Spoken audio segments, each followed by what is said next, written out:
Hey, welcome back to another episode of Real Talk. We want to thank our sponsor at Park Bank. Thank you for everything that you're doing and being supportive of all this wonderful content that we're putting out.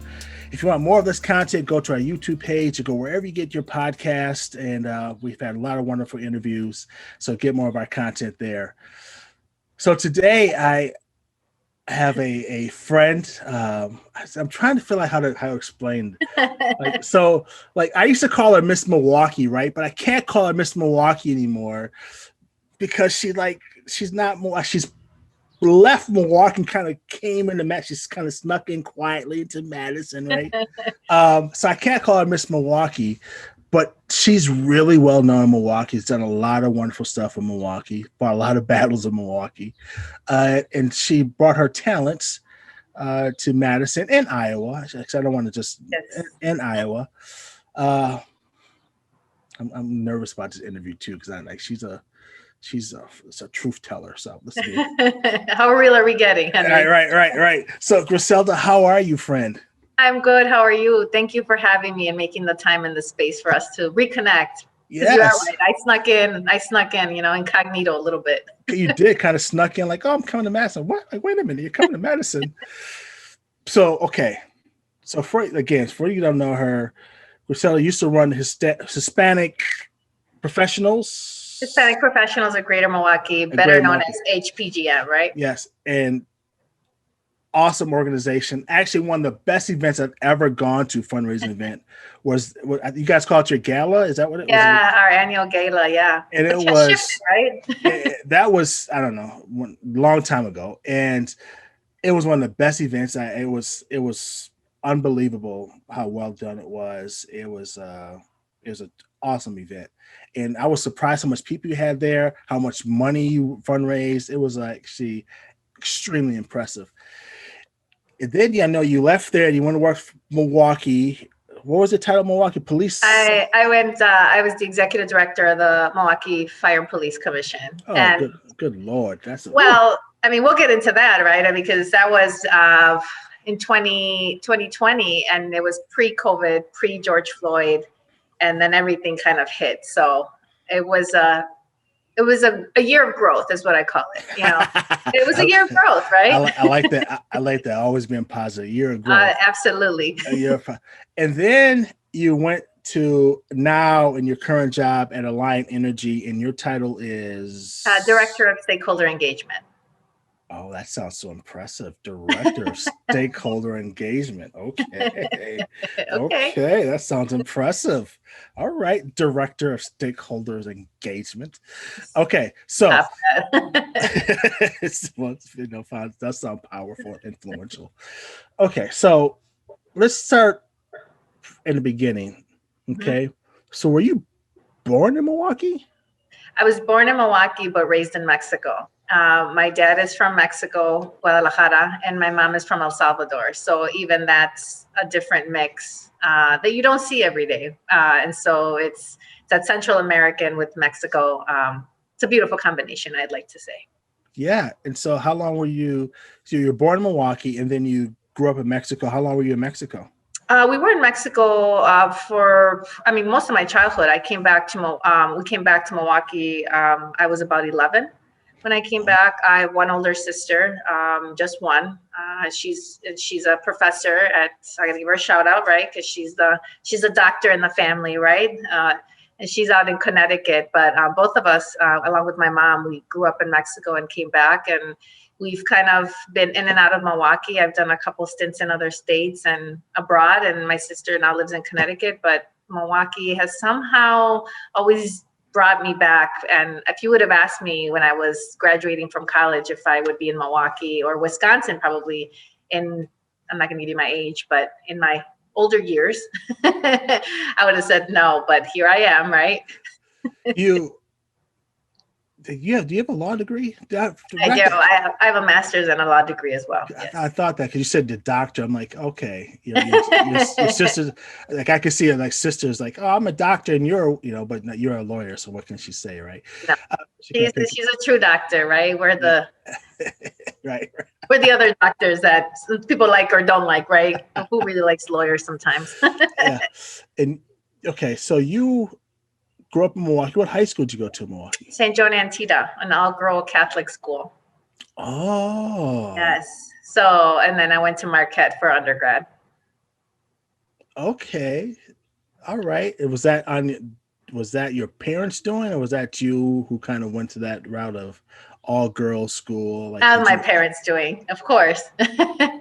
In Mexico, we went to some Catholic, grade schools as well. So I think that was kind of, and when we came here, it was also like following other people's footsteps, right? So like one of my dad's friend's daughter had got to St. John's, and so he's like, okay, that looks like a good school. But I was a Milwaukee public school girl through grade school too when I came here. I went to View School on the south side, Milwaukee south side.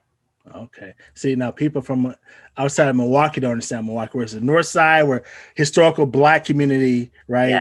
South side, historical Latino community, right? So it's like that's okay. So were you one of the few Latinas at the school, or was it diverse? It was a very diverse high school. So I would say that it was one of the best experiences too, because I think as girls, right, and remember, English is my second language, so you're still, as a young girl, it was a safe space, I think, to get to know yourself and rebuild that confidence. And I think that's where a lot of my drive started, because I had great teachers, great mentors, and great friends. I mean, I still have friends that I've been friends with since I was 14. Call me Little Gris.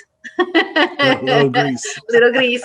But I mean, they were formative years, right? And I think when you're in that space, and the school was really big on diversity. And I think coming to America, I know that sounds funny, right? Because I love that movie. But coming to America, right, where I didn't know the language, I didn't know the culture, it was like very real to like say America has a fascination with putting people in boxes and labels, like like nothing I had seen growing up in Mexico, because everybody looked like me. We spoke Spanish, my cousins, there's tons of us running around. And here, right, the labels right away are like, oh, you're Hispanic, so might be your path, right? And you constantly have to like either challenge yourself to try to prove people wrong, but then challenge yourself to like just be better for you. And I think that the high school was really encouraging for us as young women.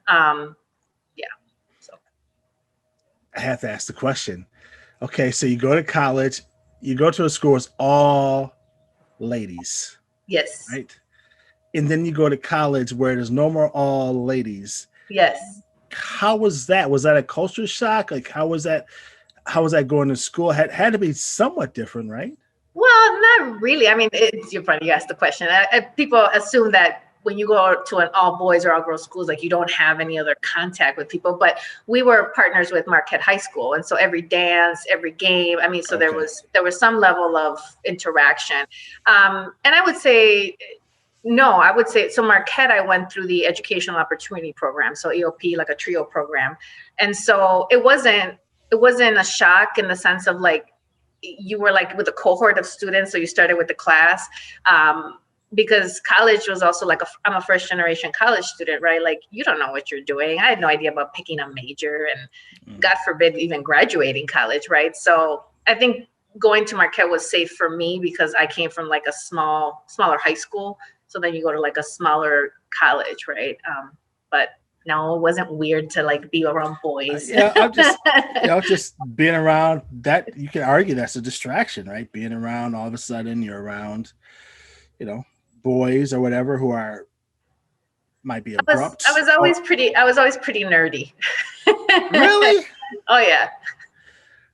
I don't see that about you. So you define nerdy. What does that mean? So when I first got here, right, I wanted to learn English. And so I was taking ESL classes. So English is a second language. And then so I would read every book I could in the library to try to speed up. I was in spelling bees. So your grades, you had good grades? I did. Yeah. Mostly because I think I struck a deal because I was always striking deals with my dad. Maybe I think for every A I got something. And B's got you something else, Negotiation. I always tell people everything's a negotiation. I was always negotiating and hustling, if you will. now that I believe. Yeah. That side I believe.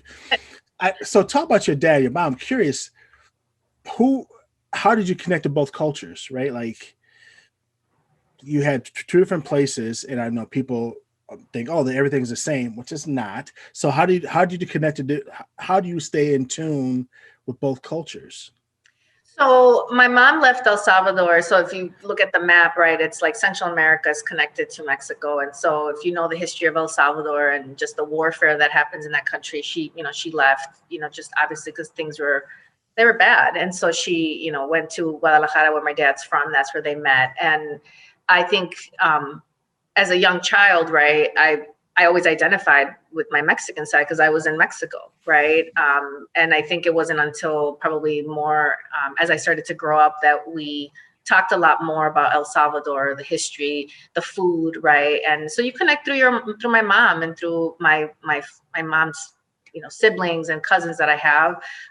Both were 12 and 12 in each household, 12 brothers and sisters, so 24 aunts and uncles. Wow. Some have passed away, but they were innately, it's a big family. And I think how you connect is this, right? The power and the curse of Facebook and social media, right? That's really what allowed us to connect. I remember Facebook when I was in grad school, and you had to be a student to be a member of Facebook, right? Now it's everybody. And I try not to be on social media because we'll get to that because I think it's a blessing and a curse. I have a love-hate relationship with it. I know we need it, but I still crave like that intimacy of getting to know someone, not through what I read, but through what I know from our interactions. But yeah, I'm old school that way. It's funny you're saying clearly I'm a CEO of a media organization, but I stay off social media as much as possible. Unless I have to, I'll go on Engage, but it says a gift and a curse, and I tend to always breathe life into things. I don't want to be around any negativity. Like, why do it? So I'm very controlled about my social media impact. Like, even like I'll have a time, okay, go on the Facebook page for this amount of time and get off. Like, I don't have it on my phone. Yeah. Like, if I had it on my phone, I'd be on it nonstop. It's a black hole, right? Because you can sit there. Yeah. So I don't. And I recently, I've always been on LinkedIn, but I've actually been more active on LinkedIn lately. Yeah. And even then I'm like, okay, check them off. Well, even LinkedIn, right? I mean, I've noted like you use it more for professional, right? And jobs and postings and things of that nature. But even that I've noticed has turned a little bit more social, right? What people are sharing and how they're sharing as opposed to just sharing business stories or things of that nature too. So, I stay up, but okay. So got it. So, okay. Little greasy. Little grease. Little grease. Marquette University. Graduates Marquette University. And your first job you do is what? So I graduated Marquette and I moved to Omaha to do my master's. Omaha. Yeah, I went to Omaha. So I'm connected to Iowa and Omaha that way. So that's why it makes sense, right? I went to Omaha. I got my master's in criminal justice, and at the time, it was when I think people started really paying attention to how minorities, people of color, were being treated by police, and that was always been a fascination of mine because I've always been sort of like the injustices of the world. Like I said, I think coming from Mexico, and even though I'm a U.S. citizen, I was born here, you were always treated like you weren't. So it's always like, how did I get here? Well, I was born here. Like, how did you get here, right? And so I went to Omaha because they had one of the top criminal justice programs in the country. And my whole thesis was on police interactions with Black and the brown communities. So is that University of Nebraska or is that? Yeah, UNO, yeah. Not Lincoln, UNO. Okay. And Creighton is the equivalent of Marquette, so it's like they're private. So UNO would be like UWM or UW-Madison, if you will. Got it. So you go to Nebraska. And I come back. And you go to Omaha. First of all, what was that like? I you know what? I made this face about Omaha. I was like, Omaha, right? And it's funny because people in Omaha would be like, "Was Madison or Wisconsin?" Yeah, right. That's what face people give you when you go to like New York or like Miami, right? Wisconsin. Right. Where are you from? I always say when I travel, like go different places. Like, where are you from? Wisconsin. Was like, oh, where? Madison. What? I say Packers, Cheeseheads. Oh yeah, Oh Cheeseheads. yeah, Yeah. I got that. I yep. got that. Yep. Packers, yeah, okay. Packers. Okay, yeah. I got the Packers. So you're in Omaha. You leave Omaha, Mm-hmm. and you come back Back to to Milwaukee. Mm-hmm. Milwaukee. What Yeah. brings you back to Milwaukee? At that point, you could have gone anywhere. Why back to Milwaukee? I my parents, right, and I think I was still in that self-discovery, right. I did go to Europe and do a Peter Pan year as well, of course, and that was great. And I think when you are, I would say, first generation, right, you don't have a roadmap, you're figuring it out. Your family's just excited you did it, right, but then it's like, what do you do next? And I think, fast forward to HPGM, I think that's why I love that job, because our job was to also help people along in their journey, right? So that you didn't just let life happen to you, you made life happen for yourself, right? So you go to college with a purpose. And what's the purpose? So helping people pick the right majors. What do you like? Not what's going to make you money, right? And of course, we all want to make, to make a good living. But what we had found, because we did the college to career, right? So professionals. And what we found is there was a lot of professionals who were having career crises, right? Where they had been accountants for 20 years and they were like, this is horrible. And then you want to be like art, right? And so how do you make those transitions? Well, you probably needed to have those conversations sooner rather than later about what do you want to do when you grow up? So what was that your first job when you came back? Was the Hispanic? No, my first job as I grew up, because again, right, nobody tells you what you can do with a master's. And so I started that was when I discovered the power of networking, because I had been an avid volunteer pre-leaving to go to Omaha and different nonprofits. So I had a wealth of mentors, I would say, early on. And my first job was teaching at a at-risk high school, because you can teach with a master's. So I taught at an at-risk high school, so all the kids who were either dropouts of Milwaukee public schools or who were kicked out for various reasons. I was a high school teacher, and I taught social justice.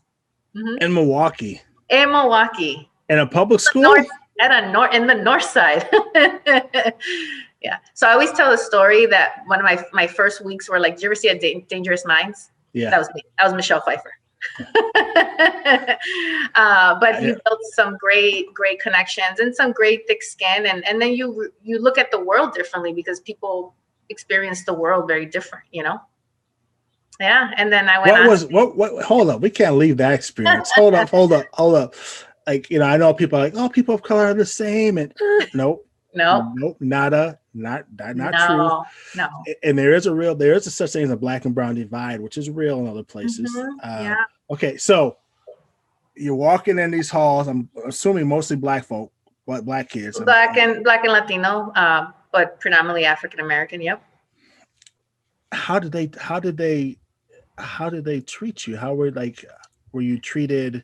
You said Dangerous Minds, right? And that movie comes up, and so you brought that example up. How did they treat you, and what did you learn from it? So I wasn't well received in the beginning, and I don't think it had anything to do with me. It's just these are kids who came from broken homes, right? So there's a lot of issues that come with that. A lot of them, didn't want to be in school, right? They just had to be there, but they'd rather be out on the streets doing what's going to make them money at very young ages. A lot of them were in school because they were hungry, and that's what they got fed, right? So you look at there was social issues that I think people don't realize, like, it's not as easy as just showing up somewhere, right? It's like how people show up and what they carry with them is very real. And I think that's I built a lot of empathy, I think, at that point. But also what I learned is that was my wheelhouse. It's like helping people, figuring it out, and being able to put yourself in people's shoes. And then how do you, I'm not going to change the world myself, but how do you then help people, even if it's one person at a time, right? And so it was as simple as, like, I would bring donuts every Friday, and and the kids loved it, right? And it wasn't that you were bribing them. It's just like you realize a lot of them were hungry, right? And how do we, at least for us Hispanics, food, right? Food is what we do, right? That's how we talk. We love the kitchen. And so food is a universal language, is what I say. Yeah. So listening to you, it's interesting. You come from a Catholic school, yes, right? And you also mentioned family. Family's big. Very big, yes. Big. Like you mentioned family a lot of times. You also talked about how money is not really like money. You don't do it for the money. Mm-hmm. And now I'm hearing you saying really about serving. So I went to the community to serve, and I found out my empathy muscle got bigger and stronger, and I became more empathetic, which is really interesting to me because to me, on the surface, like I don't. That's like to me. That's like, and you say this to me, right? Like I'm gonna get in trouble of saying this, right? But right, but we're friends here. So like on the surface, so you guys don't see like, you're seeing the Griselda right now, right? But if you saw like dressed to the T, like you would see her, you'd think Trying to say I'm not corporation. to the T today. I'm just kidding. Oh my gosh! I see this. You can't win, right? I can see my daughters like smacking me in the face, like, "What did you just say?" No. Okay. So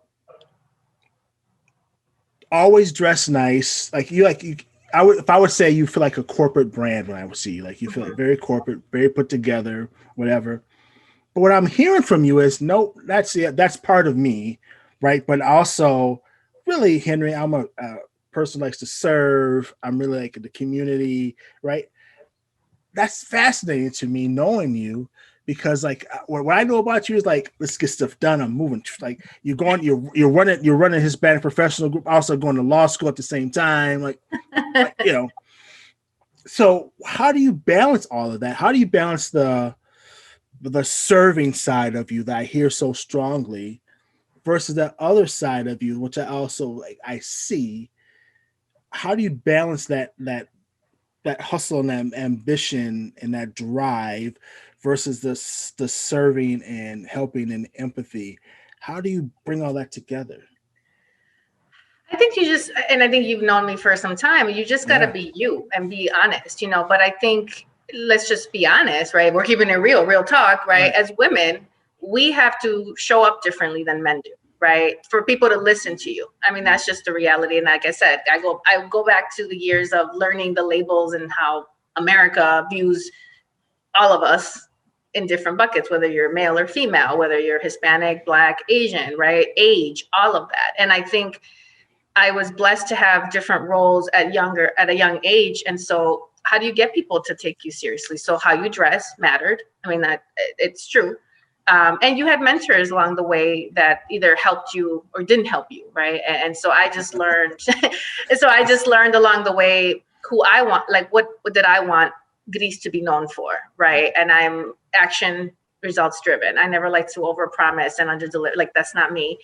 And then I think once people get to know me, like I think I was able to convene people and get people together is you keep it real, right? You talk about the realness of the world, right?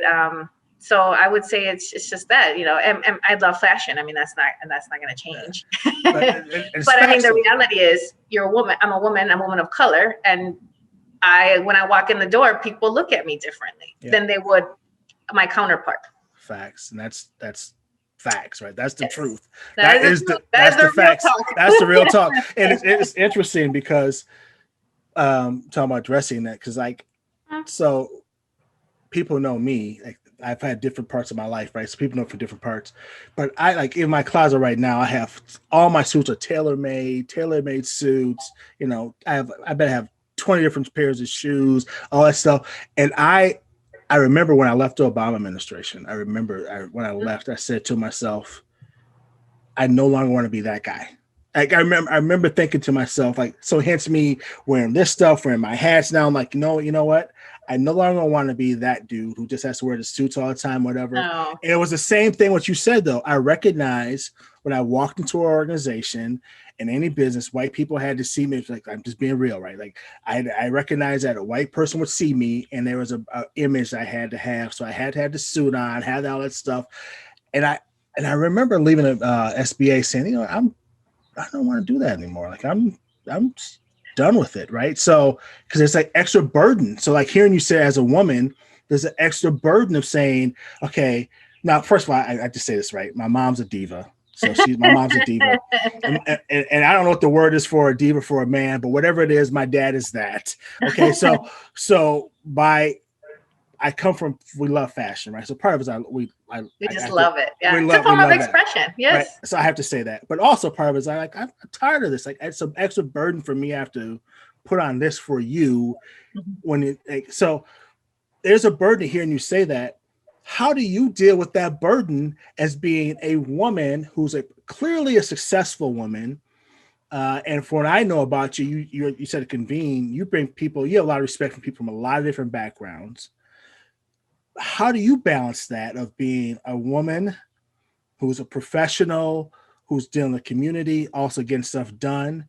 How do you? Because I called it a burden. That was where I'm like, I don't want to have that burden. Like, how do you deal with it? Like, how do you deal with that?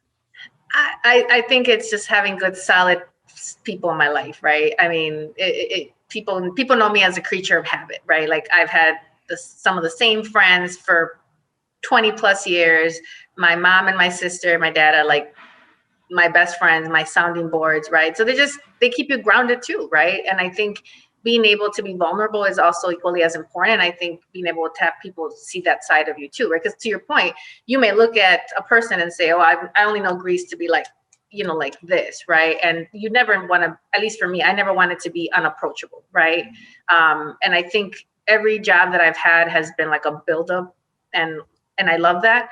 And even what people would consider like the bad years, right? Like let's take last year, right? You're like, ooh, you went there, and I was like, it was a growth experience. But I remember that year, that very tough year. That's when I really also found out who my real friends were, right? Because people were who was really like when you were in the media for all the wrong reasons. Because I was so used to being in the media for the good reasons, right? All the good we were doing. When you're always in the media because there's shootings, and that it just wasn't fun, and that was a really heavy year as well.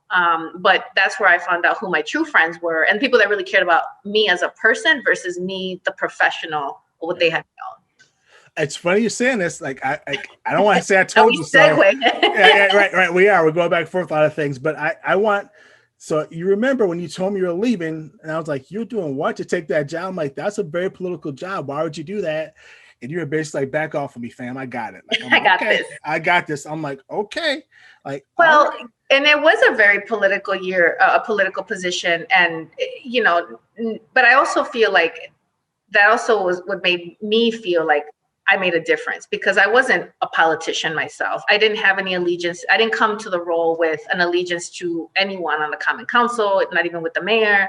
So really, it was about the people that the police and fire departments were serving. But nobody could have predicted all the tumultuous issues that arose from policing. Nobody could have predicted COVID or George Floyd. And that just expanded the conversation. And it also exploded and probably put to the forefront the issues that our country still has when it relates to law enforcement and our communities. So let's stop for people who are listening. So her and I, like we're having this conversation. We kind of know what's going on, right? So I want to stop and say, you left Hispanic professionals, right? You left that, which is a wonderful job, like really well known. Like you said, get all nothing but mostly love for that, right? Like it was okay. So you go into like the battle of right into the battle of politics, Milwaukee, Race race relations. relations, and one of the most segregated cities in the country, right? Around police, and you jump in that job, right? Yep. So that was basically your job, right? So what?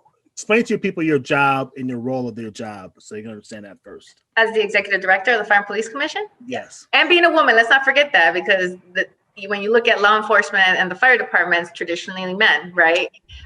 So there was a lot of probably power struggles that also have to be mentioned there.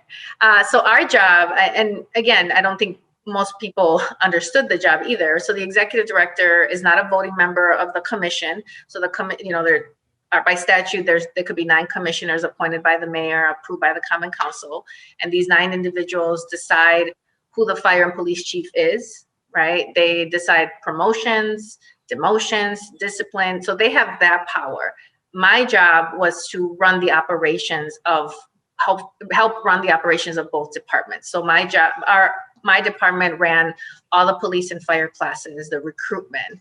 I prepared all the documentation for the commissioners to make those decisions, from a disciplinary trial, promotions. We ran all the background tests. So it was more administrative, but you did get in the weeds of what was happening in both departments. Anytime there was a shooting or homicide. I mean, there are a lot of things you have to do in the background. So communication was key with both departments, but also with the mayor. And to your point, I came in at a time when people were really paying attention to our fire and police commission across the country.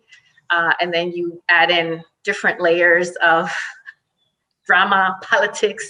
It makes for a perfect movie. And so maybe one day I'll still write a book and hopefully it'll become a Netflix series. And how long were you there? I was there. So I came. So it's appointed by the mayor, and normally it's a 4-year appointment if you get it right. It's the term of the mayor. But I came in at the mayor's last year, and then I had to be reappointed or reconfirmed, and I chose not to be reappointed. So I did it for 1 year and 2 months. Okay, so you're at historical Hispanic professionals for how long were you there? I was there for almost 8 years. Okay, 8 years. You then go into I'm still shaking my head. I don't know why you want to do that, but okay, it was a growth season for us. We learned from that interesting year and a half that we were there in the Milwaukee politics. Okay, so you're there for a year and a half, and then how do you transition into that to working at Alliant Energy? How does that? I think those are different jumps, and then how did you decide to make those jumps, right? So and I'm asking this for people. You talk about women a lot, so those young ladies out there who are saying, "Hey, I want to be an attorney. I want to do all these things. I want to serve. I want to help." How did you make the decision saying, okay, Hispanic professionals can do that? Then I'm going to transition from there. How did you make that decision to transition? And then I transitioned from there and then I transitioned to the line. And clearly these are all moves that are getting you to different places, right? How did you make those decisions? And then why did you make those decisions? I just have always trusted my gut. And I think, so for those listening, right, it's when people ask you, what do you want to do when you grow up? Or what's your 5-year plan? I've never had one.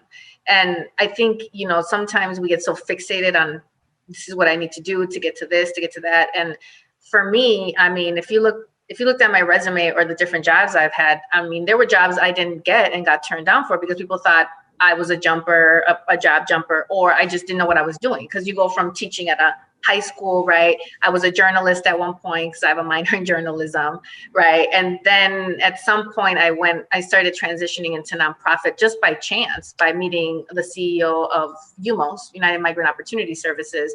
And I convinced him, Lupe Martinez. And somehow he thought I would be a great event planner. And that's how I started a nonprofit a long time ago. So, right, I just have always trusted what feels right for me and my gut. And so, and a lot of it throughout the years has been mentors. I've said that a lot. I think that you need to have at least 1 or 2 really good mentors, and mentors can be they can be family members, but hopefully they're not, right? You want people that you can talk to about work, life, everything in between. And I've been blessed to have a lot of those. And so, a mentor of mine, when I was really trying to figure out what I wanted to do with the city, right? Whether I wanted to be reappointed, whether I wanted to quit, all of that. It's just what do you want to do? And this position is new, was created, which is a blessing as well. And really it's to look at how do we engage people, our customers, but really with that D&I equity lens, but not just lip service, right? How do we make our communities better? How do we show up? And that's how I ended up here. Well, one, I'm so happy that you're here, because Madison, Milwaukee are totally different, and Iowa's different from Wisconsin, right? It was similar in some ways too, but so I'm glad that you're here, and I'm super glad that you're at Alliant. I mean, it's always good that they have a person of color in that organization who understands the community and who's engaged in the community. So I'm kudos to Alliant. When I heard Alliant did that, I was like, oh, okay, Alliant, okay.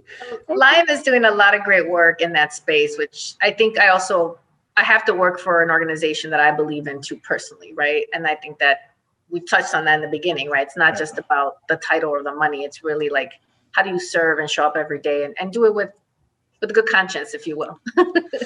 Okay, so clearly if people are listening, you're someone who's put a lot of emphasis on your career. Mhm. What do you do when you're not working? And I ask this all these most influenced people who are, because clearly people are, you get to a place where you're driven, right? Everyone's driven, right? So like always my big worry for everyone, Mhm. including myself, is you can burn out, right? And this is a marathon, and I'm appreciating older I get, I'm appreciating longevity Mhm. and sustainability. People can do it over a long haul. I have so much respect for people who can do this for a long time. And clearly you've done that. How are you balancing your work life versus your mental health, your physical health? Like how does spiritual health, how are you balancing all that? Like if someone's listening, they want to know, okay, how do you, because you sound like you have it all, right? Okay, I have a law degree. Do you have a master's, right? I did the nonprofit thing for a while. I taught for a while. Yeah, I went politics. I did that. Yeah, I'm in corporate America. Like, I'm just making moves. And yes, I'm an attorney, MBA. I'm doing my thing. Like, okay, that's a lot of work.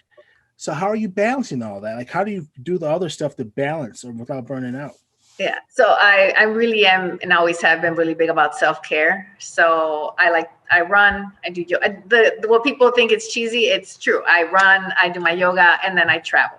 So this past year has been tough because, right, we were not allowed to travel. But I found ways to like get out of Wisconsin and, do the road trips and things like that. Because everybody needs that. You can't be all play and you can't be all work, right? It has to be a nice balance, and everybody finds what they like. And uh, a little known fact about me, I love fishing. So I know it's fun. It Yeah. teaches you patience. You have to be very patient. But then once you get it right, the adrenaline kicks in. Yeah, and then you don't know what you're gonna get, right? So there's an element of surprise. This is why I love this show, Real Talk, because you learn there's so many different sides of people. Okay, all right, I'm a professional, corporate, I dress like this and that, but I was a nerd, and then I was now like fishing. Like, like you're like, this is awesome. This is so okay. This who if you had to explain to someone who you are, who would you say you are? Like how would you define you? I'm just me. I mean, I don't know. I mean, it's you Because you gotta don't like you don't fit, you clearly don't fit in the box, right? no. Born in the United States, raised in Mexico, right? Like you're very unique, and well, and I want to give you credit for this because I think a lot of times people want to assimilate and they want to lose their self identity and they want to lose what makes them unique to fit in, which I never really get. Like, why, if you're so unique, why do you want to fit in? You don't have to fit in. You can still be cordial, polite, and love and be kind, not fit in. But you've decided somehow you've kept your self identity, and and this is a big deal. Like so, MMAC, they have this thing called a regional choice in Mhm. Milwaukee, and I was looking at some of their data, and it said one of the things that stood out to me was said that 71% of the black people felt in their job that they could not be themselves in their organizations. I think it was 45%, 50%, the same thing for the Latino Yeah. community, right? And that huge, that should startle anyone. But for some reason and somehow you've kept your self identity. Again, where did that come from? How do you do that? Like, how did you keep that authentic you through all this stuff? I would say my family, right? I mean, I remember even when we were trying to learn English, my dad had a rule: Spanish in the house, because he wanted us to maintain, right? And thank God for that, right? Because being bilingual now and knowing a different language is a huge asset. And so he was very, and my mom too, right? They were very much about, while we're here, you still have to, you are Hispanic, right? You are Mexican and you're Salvadorian. So keeping those roots alive, I think that was just always, it was a non-negotiable. And I really thank my parents for that. And so still to this day, I always talk to my parents in Spanish. My sister has her PhD in Latin American literature. So I've always been surrounded by, I would say, our culture. And I think it's important, right? And it's a big part of who I was. I don't know if things would be different if I had just been born here and not had the Mexico experience, or vice versa. I've been born in Mexico. I don't know. But I am, first and foremost, I'm Latina, proud. Well, we're lucky to have you here in the state of Wisconsin, and we're lucky to have you at Madison. I actually be interested to hear you a year from now when COVID is done and you get to engage in Madison. It'll be interesting to hear your perspective of Madison versus Milwaukee, because you were so engaged in Milwaukee, and they're totally different. But I have my perspective, but I would love to hear your perspective of how Madison and Milwaukee are different. Your perspective. I would be so curious to hear that conversation. A year from now we should have another real talk, right? Or we shouldn't wait to talk a year, but yes. Yeah, for a real talk. Yeah, I mean, but see, don't have me call you out on this. See, no. Now, see, like, I'm gonna do it, like, so don't like. Do it.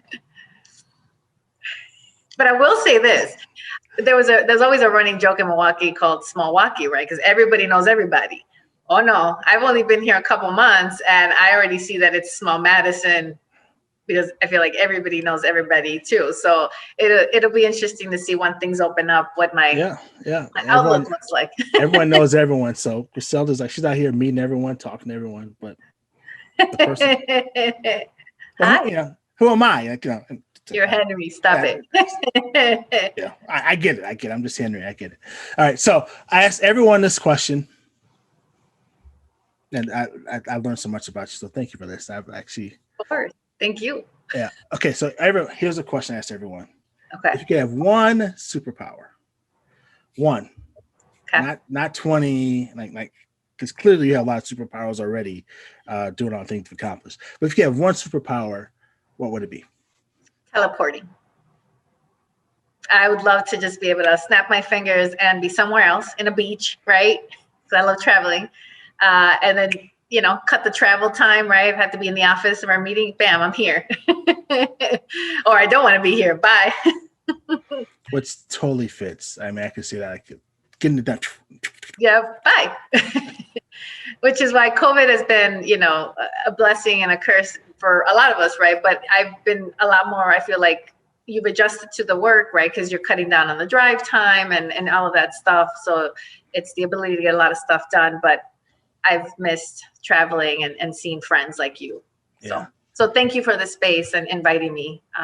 You've had great guests, so I'm honored that I was asked to be one of them. Well, thank you and thank you. You're going to be doing part of our Women's Leadership Summit coming up. Yes. So thank you for doing that also. Some great women. I saw the lineup. I'm excited. Thank you. Your panel is a powerhouse. Like, like your panel is like, it's you, Shiva, Vanessa, Mai, Shannon Halsey. I mean, like. Well, I can't end this without saying, like, I love the work that you're doing. I think it's important to have not just these conversations, but you've done incredible summits that I've been either a participant, a panelist in the past. And, you have a way of bringing good content and good people together. So kudos to you and your team for doing that, and keep doing what you're doing, because we need good media and we need good people pumping good information. I'm not going to say fake news, but I just said it, so whatever. Right. And that's, and that goes to I have a really great team. We're like a family, and our team, we argue, we fight to make sure we have the best product. And so that's all goes to a good team. And we have wonderful people like you in the community who support us. So thank you. Thank you. And a shout out to Alliant. Hold on. Alliant. Okay. Okay, I'm not gonna say y'all weren't in the game, but I'm like, y'all are really in the game now. Like, y'all are really in the game now. I see you, Alliant. I'm gonna give y'all more love because I see that y'all. Okay, so if you guys want more of this content, make sure you go to our YouTube page, go wherever you get a podcast, and we'll see you next time on Real Talk.